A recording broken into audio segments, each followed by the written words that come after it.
মাননীয় বিত্তমন্ত্ৰী ডাঙৰীয়ানীয়ে বাজেট বক্তৃতাৰ অন্তিমত বেদৰ এক শ্লোক উল্লেখ কৰিছিল। তেখেতে সেই শ্লোকত আছিল আনুভদ্ৰা ক্ৰুতব য়ন্ত বিশ্বন্ত, অৰ্থাৎ বিশ্বৰ সকলো দিশৰ পৰা সকলো শুভচিন্তা স্থানলৈ প্ৰৱাহিত হওক, কিন্তু প্ৰকৃতাৰ্থত ইয়ালৈ শুভচিন্তা প্ৰৱাহিত হোৱাত যেন কৰবাত বাধাৰ সন্মুখীন হৈছে।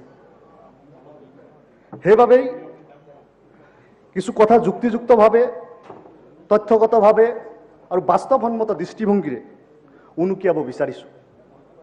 মাননীয় উপাধ্যক্ষ মহোদয়, আমি দেখিছিলোঁ 2020 আৰু 21 যি আবণ্টনকৃত বাজেট আছিল, ইয়াৰে ৰিভাইজ এষ্টিমেটত 7.4% আছিল টোটেল বাজেটৰ।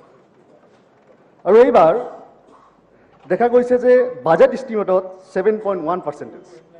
কিন্তু চাগে চৰকাৰ পক্ষই পাহৰি গৈছে যে ইয়াতকৈ বেছি বাজেট বিভিন্ন ৰাজ্যই স্বাস্থ্য ক্ষেত্ৰৰ কাৰণে ধাৰ্য কৰে। তেতিয়া আমি কম কৰিলে অন্ততঃ তেওঁলোকৰ কিজানি মনত হেৰি হ'লেহেঁতেন যে নাই, কম কৰিছে, আমাৰ কম নপৰে, তেওঁলোকে বাজেটটো বঢ়াই লৈছিল। কিন্তু সেয়া লোৱা নাই।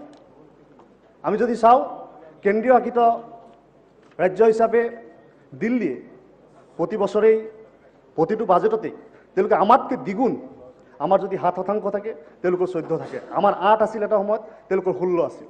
এনেকুৱাকৈ তেওঁলোকে বাজেট এলোকেশ্যন কৰিছিল। আৰু যাৰ বাবে তেওঁলোকে দুপদুপি স্বাস্থ্য ক্ষেত্ৰখনত আগুৱাই গৈছে। তেওঁলোকৰ IMR নাই, MMR নাই, বহুত কম।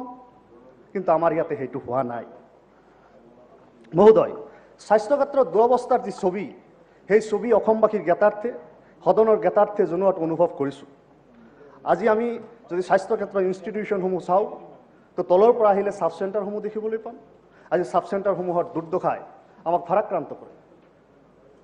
সকলোতকৈ তলৰ যি ইনষ্টিটিউশ্যন, সেই ইনষ্টিটিউশ্যন দেখিবলৈ পাম বিভিন্ন ভাড়াঘৰত চলিছে, জুৰুলা পজা এটাত চলিছে। এই ধৰণে আমাৰ উপস্বাস্থ্য কেন্দ্ৰবোৰ চলিছে। আৰু যদি তথ্যক আমি উনুকিয়াই চাওঁ, তেনেহ'লে দেখিবলৈ পাম যে 2011 চনৰ তথ্য মতে, চেঞ্চাছ মতে ৰাজ্যত 6,817টা ছাব চেণ্টাৰৰ প্ৰয়োজনীয়তা আছিল। কিন্তু আমি আমাৰ টাৰ্গেট, যি টাৰ্গেট আমাৰ ইণ্ডিয়ান পাব্লিক হেল্থ ষ্টেণ্ডাৰ্ডে বান্ধি দিছে, সেই টাৰ্গেট আমি এচিভ কৰিব পাৰিছোঁ মাত্ৰ 4খন জিলাত। মহোদয়, অতি দুৰ্ভাগ্যৰ কথা, আজি 2011 চনৰ পৰা গৈ আজি আমি 2021 পাইছোঁ, কিন্তু আমি আমাৰ টাৰ্গেট এচিভ কৰিব পৰা নাই। বিগত সময়ত কোন চৰকাৰ গৈছে, কোন বিত্তমন্ত্ৰী গৈছে, কোন স্বাস্থ্যমন্ত্ৰী গৈছে, আলোচনাৰ প্ৰয়োজন নাই। কিন্তু এই কথাটো স্পষ্ট যে আমি ব্যৰ্থ হৈছোঁ, এই চৰকাৰখন ব্যৰ্থ হৈছে। আমি যদি দেখিবলৈ পাওঁ এই তথ্যত যি ছাব চেণ্টাৰৰ প্ৰয়োজনীয়তা আছিল, বিল' 60% এচিভমেণ্ট, বিল' 60% এচিভমেণ্ট আছে 11খন জিলাত। মহোদয়, এই অৱস্থা যদি ৰাজ্যখনত চলে, তেতিয়াহ'লে আমি কেনেকুৱাকৈ স্বাস্থ্য ক্ষেত্ৰখনক আগুৱাই লৈ যাম? একেটা সময়তে যদি মহোদয় আমি চাওঁ যে PHC-সমূহৰ অৱস্থা, PHC-সমূহৰ অৱস্থাত চালে বিল' 60% 6খন জিলা, আৰু টাৰ্গেট এচিভ কৰিব পাৰিছে 19খনত। একেদৰে CHCৰ ক্ষেত্ৰতো টাৰ্গেট এচিভ কৰিব পাৰিছে 5খন জিলাত, আৰু এচিভ কৰিব পৰা নাই 10খন জিলাত। এইটো হ'ল আমাৰ বৰ্তমানৰ স্বাস্থ্য অৱস্থাৰ যি ছবি। আৰু এই ছবি যদি উন্নত দিশলৈ ল'বলৈ হয়, তেনেহ'লে আমি ভাবোঁ শাসক বিৰোধীয়ে অতি আন্তৰিকতা সহকাৰে এই বাজেটৰ ওপৰত যি আলোচনা হ'ব, বিৰোধীয়ে সেই আলোচনাখিনিক গ্ৰহণ কৰিব আৰু অনাগত দিনত সেই মৰ্মে কাৰ্যপন্থা হাতত ল'ব। আমি নিশ্চয় জানো যে WHO, ৱৰ্ল্ড হেল্থ অৰ্গেনাইজেশ্যনে যি ডক্টৰ আৰু জনগণৰ যি ৰেচিঅ' বান্ধি দিছে, সেয়া 1:1000। আৰু আমি অসমত 1:1453 আমি নেশ্যনেল এভাৰেজতকৈও শোচনীয় অৱস্থাত আছোঁ। এই অৱস্থাটো হৈছে কেনেকৈ? আজি আমি যদি বিভাগবোৰ চাওঁ, আজি যদি আমি চাকৰিৰ ক্ষেত্ৰত চাওঁ, স্বাস্থ্য বিভাগৰ চাকৰিসমূহৰ কি অৱস্থা হৈ আছে? হয়, তেওঁলোকে ক'ব যে আমি নতুনকৈ চাকৰি নিযুক্ত দিম, চাকৰি মকৰল কৰিম, নতুনকৈ পদ সৃষ্টি কৰিম। কিন্তু বৰ্তমানৰ অৱস্থাটো আমি জানি লোৱা প্ৰয়োজন হৈছে। NHM আৰু ৰেগুলাৰ পোষ্টসমূহ যদি সকলো মিলাই চাওঁ, চিকিৎসকৰ পৰা আৰম্ভ কৰি ফাৰ্মাচিষ্ট, ANM, ষ্টাফ নাৰ্ছ পৰ্যন্ত 3,715টা পদ খালী হৈ আছে। আজি ক'ব চিকিৎসকৰ অভাৱ, MBBS-ৰতো অভাৱ থাকিব নালাগে। আজি যদি MBBS-ৰ অভাৱ হয়, এইখন ৰাজ্যতে ইমানগাল প্ৰাইভেট হস্পিটেল কেনেকৈ চলি আছে? সেইবিলাক হস্পিটেলত ডক্টৰ ক'ৰ পৰা পায়? আৰু আমি চৰকাৰী ক্ষেত্ৰত ডক্টৰ নাপাওঁ। ইয়াৰ ক্ষেত্ৰত মই ভাবোঁ যে চৰকাৰখনে কোনো আইন হওক নীতি হওক প্ৰণয়ন কৰাৰ প্ৰয়োজন আছে যদি ডক্টৰ আমাৰ ইয়াত নাথাকে, নতুবা আমাৰ ক'ত কি খুঁত আছে, আমাৰ কি কমি আছে, সেই কমি বিচাৰি উলিয়াই আমাৰ ইয়াতে ডক্টৰ নিয়োগৰ ব্যৱস্থা কৰিব পাৰিব লাগে। মাননীয় উপাধ্যক্ষ মহোদয়, আজি অতি দুৰ্ভাগ্যৰে ক'বলগীয়া হৈছে যে এমঅ স্পেচিয়েলিষ্ট ডক্টৰ আৰু মেডিকেল অফিচাৰ MBBS এপ্ৰুভ পোষ্টতে 1427টা খালী হৈ আছে, আৰু সেইটো সময়তে আমি NHMতে চলাই আছোঁ প্ৰায় 1140। তো এই যে কণ্টেক্সুৱেলতো ইমান আমি নিৰ্ভৰ কৰিবলগীয়া হৈছে, কেৱল আৰু কেৱল ঠিকা ভিত্তিৰ ওপৰত চলিবলগীয়া হৈছে। আজি দেখা গৈছে যে পেৰামেডিকেল ৱৰ্কাৰ্ছত প্ৰায় 21,000 ৱৰ্কাৰ পেৰামেডিকেল ৱৰ্কাৰ্ছ আজি স্বাস্থ্য বিভাগত নিয়োজিত হৈ আছে NHMৰ আণ্ডাৰত।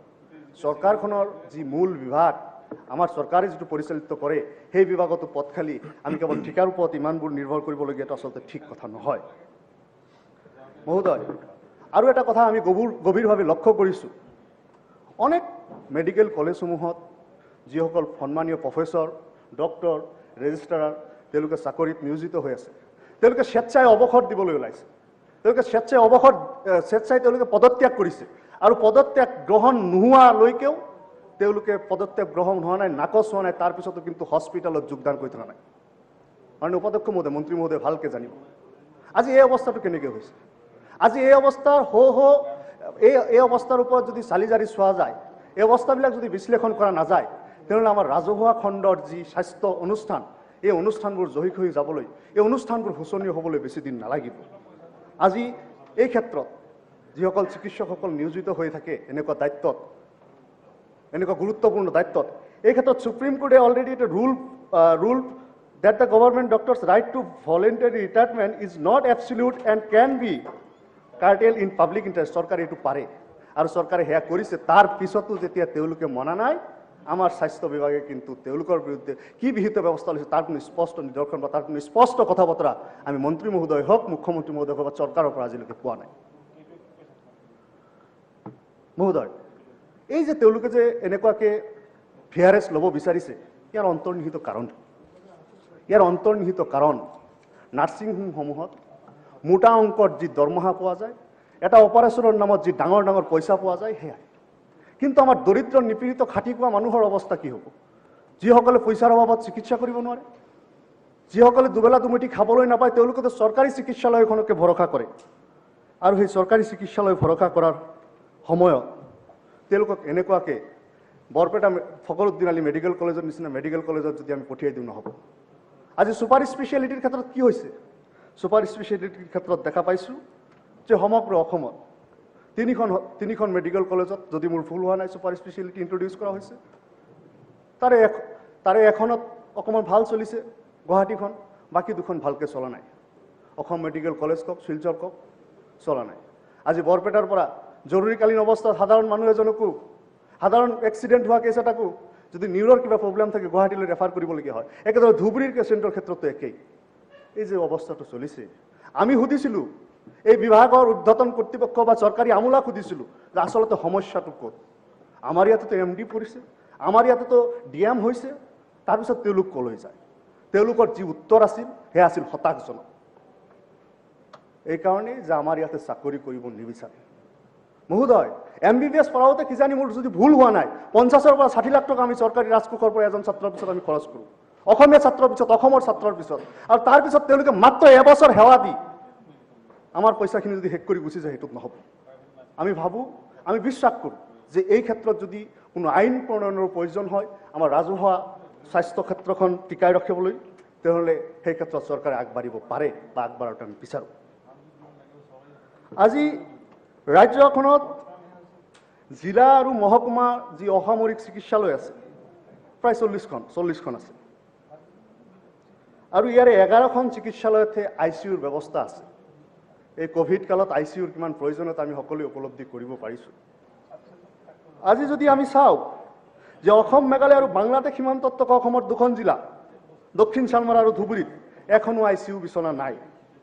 ইয়াৰ ৰোগীক ততাতৈয়াকৈ ICUলৈ আনিবলৈ হ'লে গোৱালপাৰালৈ আনিব লাগিব, তেওঁলোকৰ নিকটৱৰ্তী জিলা।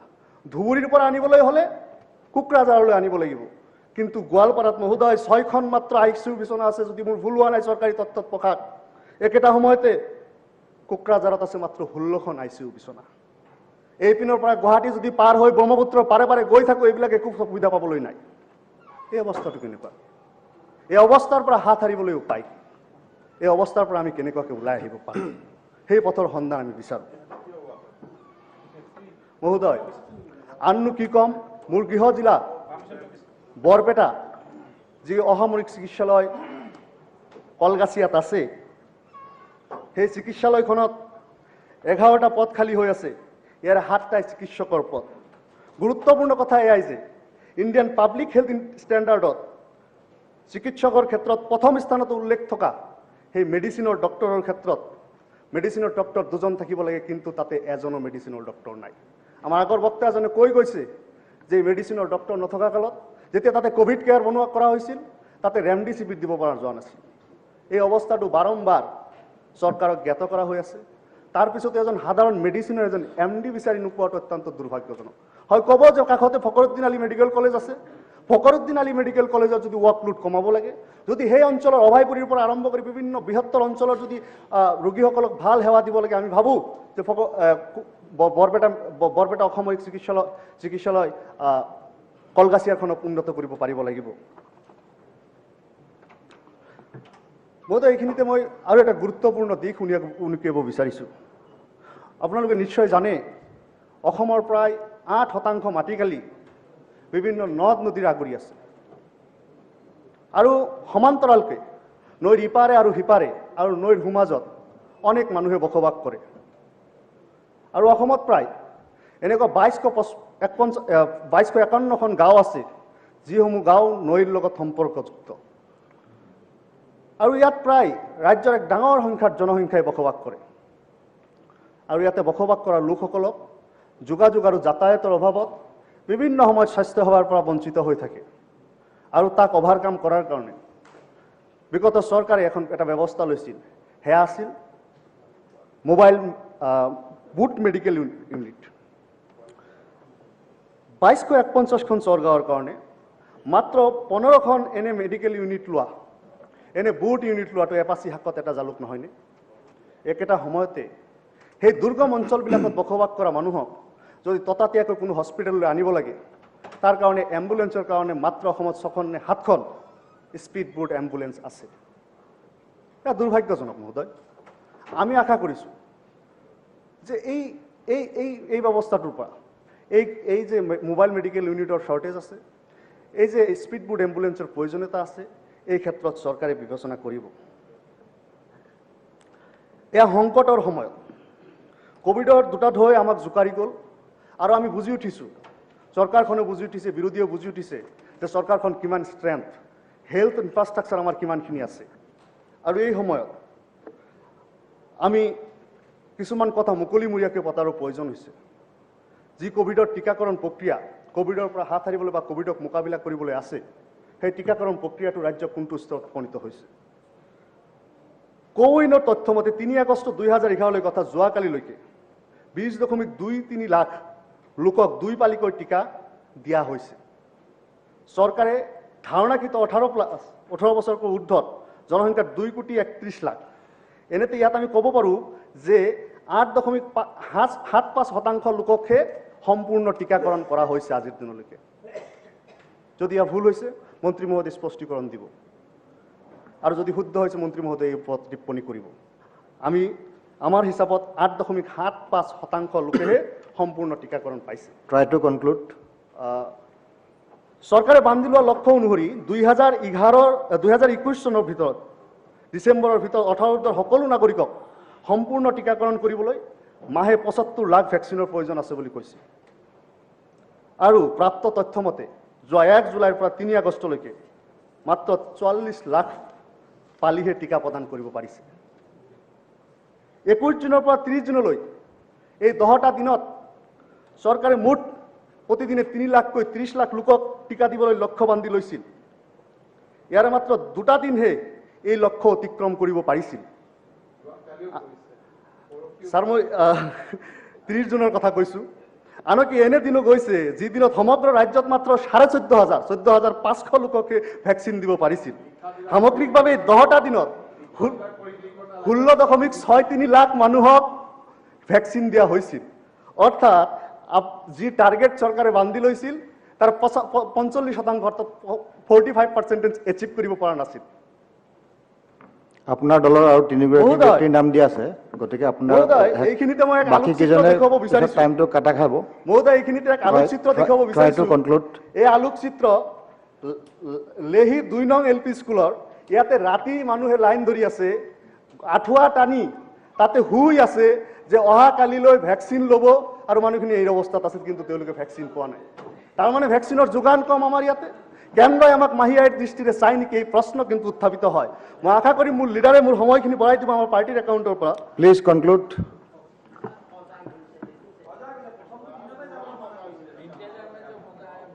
মহোদয় এইখিনিতে আমি কেইটামান কথা উল্লেখ কৰিব লাগিব। যিসকল কোভিড যোদ্ধা আমি কৈছিলোঁ, যিসকলে কোভিডৰ প্ৰথম শাৰীত থিয় দিছিল আৰু কোভিডৰ বিৰুদ্ধে যুঁজিবলৈ বিচাৰিছিল, আৰু তেওঁলোকক আমি উৎসাহিত কৰিছিলোঁ, চৰকাৰে উৎসাহিত কৰিছিল, তেনেকুৱা NHM-ৰ 21,000 ঠিকাভিত্তিক কৰ্মচাৰীৰ চাকৰিৰ সুনিশ্চয়তা কিন্তু এতিয়ালৈকে অহা নাই। তেওঁলোক 5% বৰ্ধিত হাৰত যি ধৰণে দৰমহা দিয়াৰ কথাটো আছিল, সেয়াও কিন্তু 2টা বছৰ ইফাল সিফালহে ঘূৰি আছে। একেদৰে ৰাজ্যত আশাকৰ্মীসকলে তৃণমূল পৰ্যায়ত যি ধৰণৰ কাম কৰিছে, যি ধৰণৰ ছাৰ্ভিচ দিছে, তেওঁলোকে কাম অনুযায়ী ইনচেণ্টিভ আৰু ৰাজ্য চৰকাৰৰ 1,000 আৰু কেন্দ্ৰীয় চৰকাৰৰ 2,000ৰ ওপৰত তেওঁলোকে ইনচেণ্টিভ পোৱা নাই। এইখিনি কিন্তু তেওঁলোকৰ কাৰণে পৰ্যাপ্ত নহয়। প্ৰায় 70ৰ ওপৰত কাম কৰিবলৈ, 70টা ওপৰত ৰিটাৰ্ণ দিয়ক। আমাৰ লিডাৰে ভৰাই দিব। ৰিটাৰ্ণ দিয়ক, তেওঁক টাইমটো আপুনি তেওঁ দিছে। মহোদয় আপুনি যদি চাই 104 আৰু 108ত কৰ্মৰত EMT আৰু আপোনালোকে নাম দিছে অপাৰেটৰ, আপোনালোকৰ দলৰ ফালৰ পৰা, যাব লিডাৰে। গতিকে আপোনালোকে তেনেকুৱা কৈ পেলাই টাইমটো বঢ়ালে নহ'ব। প্লিজ আমাৰ টাইমৰ পৰা কৰ্তন কৰিব। আপোনালোকে লিখি পেলাই দিয়ক কাৰ টাইমটো কাটিছে, এইটো দি পেলাই ইয়াৰ পৰা হেৰি কৰি পেলাই দিব। তো 104 আৰু 108ত কৰ্মৰত 15 মিনিট আছে আপোনালোকৰ টাইম। আৰু চালক অপাৰেটৰ এই কৰ্মচাৰীসকলে অত বছৰে যিদৰে সেৱা আগবঢ়াই আহিছিল আমি সকলোৱে নিজ চকুৰে চাইছোঁ। কোভিডৰ সময়ত তেওঁলোকে কিদৰে অক্লান্ত শ্ৰম কৰিছিলে আমি দেখিছোঁ। ইমানৰ পিছতো বেচেৰা বেচেৰীহঁতৰ চাকৰিৰ কোনো নিশ্চয়তা নাই।